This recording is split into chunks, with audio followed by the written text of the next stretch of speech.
कथा माता वैष्णो का चमत्कार। द्वारका नाम के एक सज्जन पुरुष थे। जैसे दयालु और धर्मी द्वारकानाथ थे, वैसे ही उनकी पत्नी शकुंतला भी थी। वो वैष्णो माता की परम भक्त थी। द्वारकानाथ वैसे तो गांव के थे, पर शहर में उनकी नौकरी लगने से वो दोनों पति पत्नी शहर में आकर बस गए थे। घर में किसी बात की कोई कमी नहीं थी, पर उनके कोई संतान नहीं थी। इसी बात से वो दोनों दुखी रहते थे। एक समय में नवरात्रों के पावन दिन आ गए। पत्नी शकुंतला ने मां का व्रत रखा और माता की पूजा विधि विधान से की और हाथ जोड़कर शकुंतला माता से प्रार्थना करने लगी। हे जगजननी जगदम्बे मां, तूने हमें सब कुछ दिया, परंतु संतान का सुख नहीं दिया।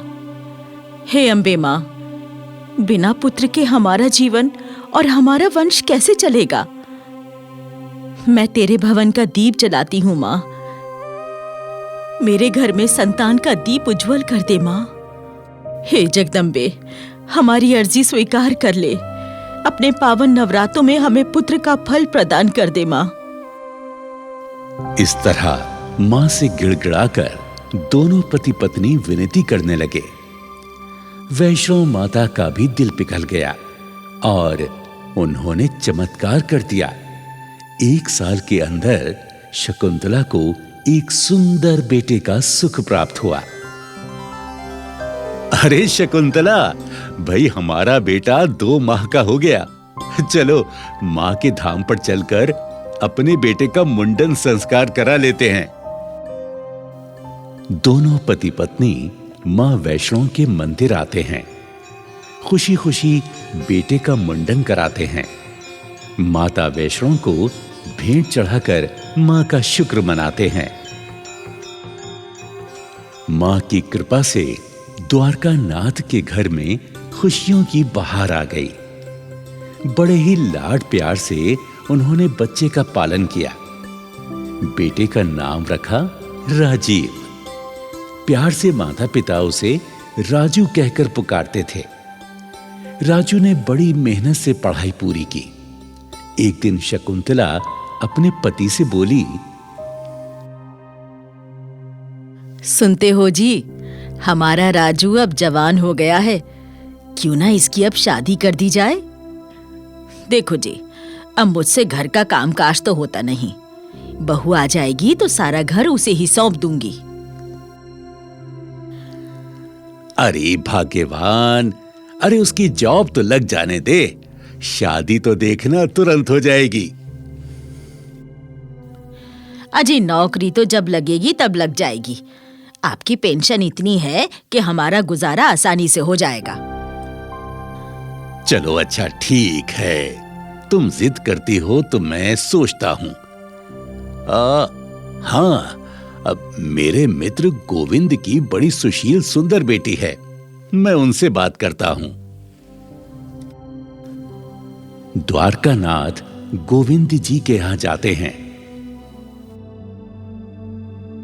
जय माता दी गोविंद भाई। जय माता दी, जय माता दी। कहो भाई द्वारका, आज कैसे आना हुआ? अरे भाई, हिम्मत नहीं हो रही थी तुमसे कहने की। अरे भाई, तुम तो हमारे बचपन के मित्र हो, हमसे संकोच भला कैसा? अब बोलो बोलो, क्या बात है? बताओ बताओ। भाई तुम्हें पता है, मेरा बेटा पढ़ लिख कर बड़ा हो गया है। मैं चाहता हूं तुम अपनी बेटी की शादी मेरे बेटे से कर दो, तो मैं धन्य हो जाऊंगा। अरे भाई द्वारका, तुमने तो मेरी चिंता ही दूर कर दी। अब इससे अच्छी भला क्या बात हो सकती है? तो फिर बताओ, इस शुभ कार्य में देर कैसी है? तो फिर मैं हाँ समझूं? हाँ हाँ भाई, मेरी तरफ से तो हाँ है, लेकिन ये बताओ कि शादी कब करोगे? भाई मेरी मानो तो इसी हफ्ते में कर लेते हैं। ठीक है, मैं तो तैयार ही हूँ। कर लेते हैं। ठीक है, तो फिर मैं आज से 5वें दिन बारात लेकर आ जाऊंगा। वैसे एक बात कहूं, हमने इतना खर्च किया अपने अपने बच्चों को पढ़ाने लिखाने में, देवी माँ को साक्षी मानकर मंदिर के हॉल ही में विवाह संपन्न कर लेते हैं। माँ के आशीर्वाद से सारा कार्य सफल होगा। भाई ये तो बहुत ही अच्छी बात कही आपने। ऐसे ही करते हैं। अच्छा तो मैं चलता हूँ। जय माता दी। जय माता दी। जय माता दी। और इस तरह बेटे की शादी खुशी खुशी हो गई। मां शकुंतला बहू को पाकर बार बार माता का शुक्र अदा करने लगी। शादी को 1 साल बीत गया। माँ जी, ये आप क्या कर रही हैं? बहू, मैं माँ वैष्णो की पूजा कर रही हूँ। चाहे कुछ भी हो जाए, पहले माँ की पूजा करती हूँ, तब भोजन ग्रहण करती हूँ। ये पत्थर के देवी देवता आपको क्या दे सकते हैं? कर्म पर विश्वास रखिए सासू जी। बहू, खबरदार जो ऐसा कहा तो। ये आदि शक्ति वैष्णो देवी की प्रतिमा है, हमारी कुल देवी हैं। इनका अनादर मत करो। जाओ अपना काम करो। बहू झुंझला कर चली जाती है। कमरे में रूठ कर बैठ जाती है। तभी उसका पति राजू कमरे में प्रवेश करता है। उदास चेहरा लिए कुर्सी पर बैठ जाता है। क्यों जी, कहीं नौकरी लगी या आज भी खाली हाथ आ गए? क्या बताऊं जानकी, लगता है मुझे कभी नौकरी नहीं मिलेगी। कहां से मिलेगी तुम्हें नौकरी? अब तुम कहना क्या चाहती हो? जिस घर में पत्थरों की मूर्तियों की पूजा होगी, वहां कार्य कभी सफल नहीं होता। तुम किस मूर्ति की बात कर रही हो जानकी? साफ साफ बोलो ना। अपनी माँ से कहो ये मूर्ति पूजा बंद करें। अरे हम पढ़े लिखे लोग हैं। वो पुराने लोग पुरानी कुरीतियों पर विश्वास करते हैं। अगर मूर्तियां पूजने से काम चल जाए तो पढ़ लिख कर लोग क्या करेंगे? देखो जी, मैं तुमसे साफ साफ कह देती हूँ, इस घर में किसी देवी देवता की पूजा नहीं होगी। तभी काम सफल होंगे, वरना जीवन भर भटकते रहोगे। पत्नी के भड़काने से राजू भड़क जाता है और गुस्से में माँ के पास जाता है। माँ को पूजा करते देख वो बोला, माँ ये सब क्या है? बेटा, माता रानी की पूजा कर रही हूँ, तुझे दिखता नहीं है क्या? माँ अच्छी तरह से सुन लीजिए, आज के बाद से इस घर में मूर्ति पूजन नहीं होगी, मैं कह देता हूँ। बेटा, जिस माँ की कृपा से तेरा जन्म हुआ इस घर में, तो उसी माँ का अपमान करता है। चल क्षमा मांग माँ से। माता ने मुझे दिया ही क्या है? आज तक मुझे नौकरी भी नहीं मिली। अगर ये माता सच्ची है तो इससे बोलो मेरा कार्य सफल कर दे, मुझे नौकरी मिल जाए। अरे बेटा राजू, भाई क्यों तू अपनी माँ को डांट रहा है, हैं? देखो जी, ये पढ़ लिख कर क्या उपदेश दे रहा है। कहता है माँ की पूजा मत करो। अरे राजू, तेरी अकल क्या घास चरने चली गई है, हैं? जो इस तरह माँ से बात कर रहा है?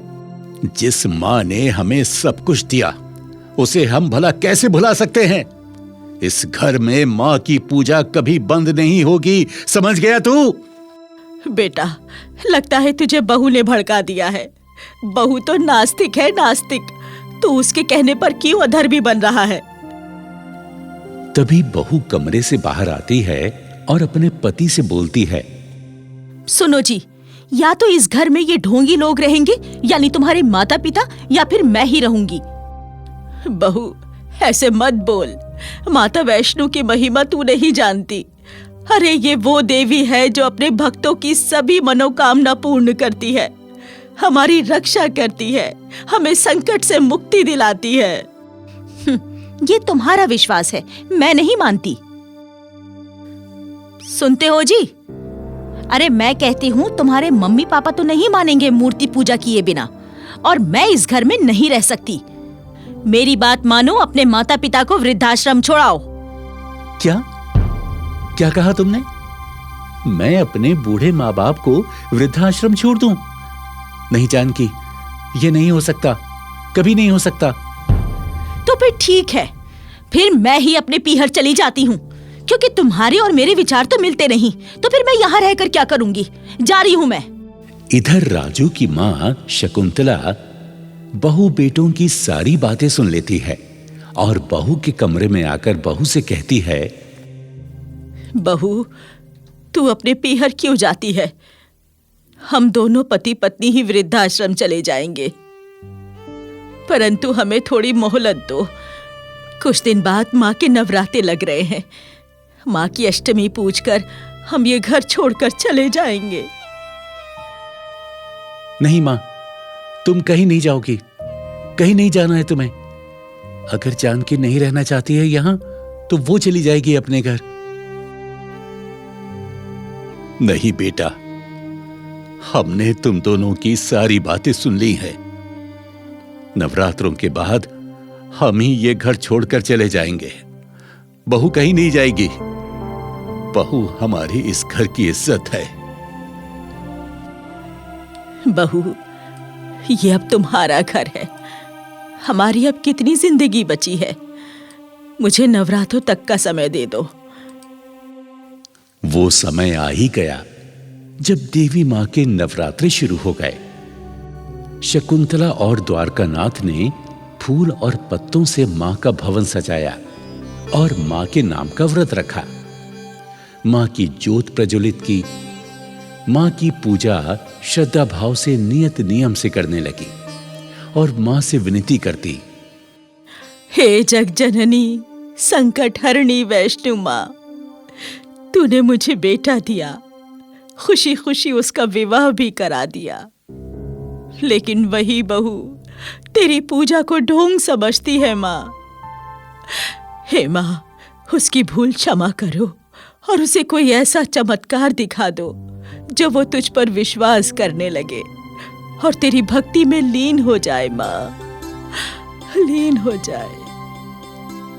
शकुंतला की विनती मां ने स्वीकार कर ली और फिर 5वें नवरात्रों पर चमत्कार कर दिया।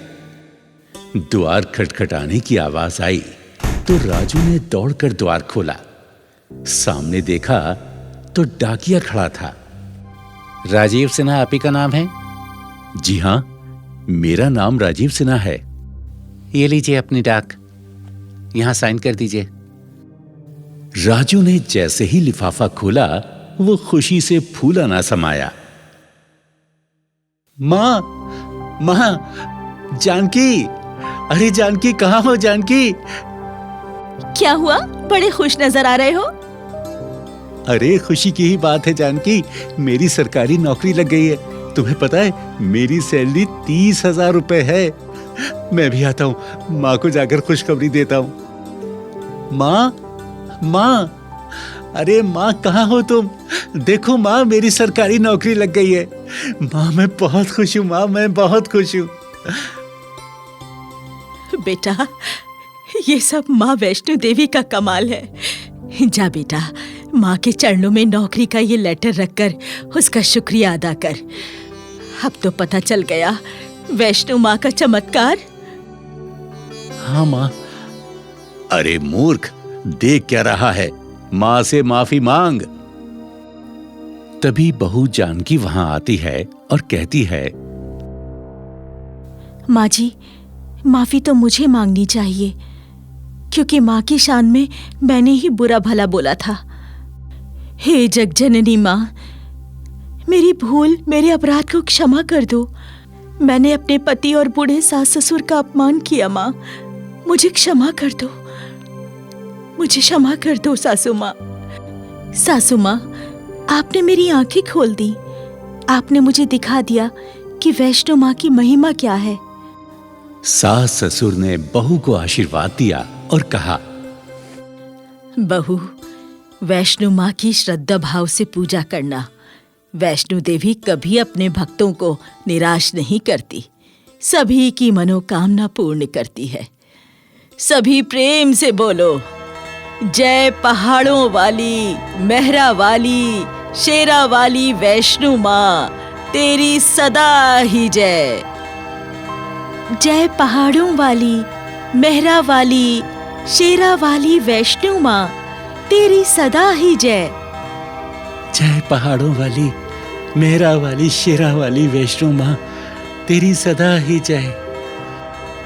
जय पहाड़ों वाली, मेहरा वाली, शेरा वाली वैष्णो माँ, तेरी सदा ही जय, तेरी सदा ही जय।